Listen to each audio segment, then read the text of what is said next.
ai parlé la fois passée.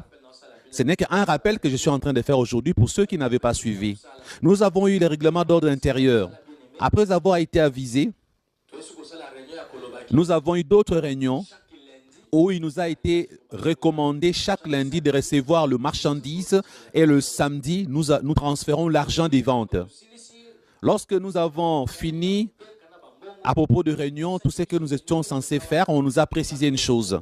Et on nous a dit ne craignez rien. Les identités que nous avons eues dans le monde de Satan, en tant que mi-démon, mi-humain, on nous a précisé que dans ce monde réel, nos vraies identités ne seront pas vues par les humains. Ce sont des identités cachées. On nous a dit que les gens normaux, lorsqu'ils vont nous regarder, ils vont nous voir très bien habillés. Or, à vrai dire, nous étions sales. On ne s'est rasé même pas, on ne s'est coiffé pas non plus. Nous ne portions que leurs petits pantalons, appelés culottes. D'ailleurs, même chaussures, les chaussures, on ne mettait pas. Frères et sœurs, en travaillant, je vous ai dit certaines réalités qui se sont passées. D'ailleurs, il y a des anciennes connaissances avant que je ne meure. Lorsqu'ils venaient dans mon magasin, je le reconnaissais, mais eux ne me reconnaissaient pas. Parce que chacun me voyait selon une identité spéciale. Pour d'autres, j'étais un blanc. Pour certains, j'étais africain, mais un étranger, pas un Congolais. Peut-être sénégalais, nigérien. Une autre personne pouvait me voir comme un Libanais.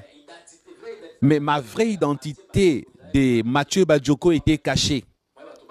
Personne ne pouvait me reconnaître. J'avais déjà expliqué en long et en large.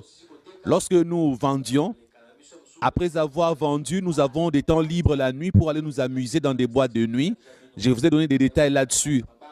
Dans les boîtes de nuit, comment nous faisions. Et puis nous couchons avec les femmes. Quelles conséquences arrivaient à ces femmes-là? Je vous ai déjà expliqué toutes ces choses la fois passée. C'est pour vous dire que là où il y a le boîte de nuit, les terrasses, disons, le boîte de nuit, il ne faut pas y aller. Les chrétiens ne peuvent pas aller dans ce genre d'endroit. C'est là où les esprits mauvais règnent. C'est là que le diable gouverne. C'est là que le diable circule pour chercher les âmes à détruire. C'est dans ce genre d'endroit que l'ennemi cherche les humains qu'il doit détruire.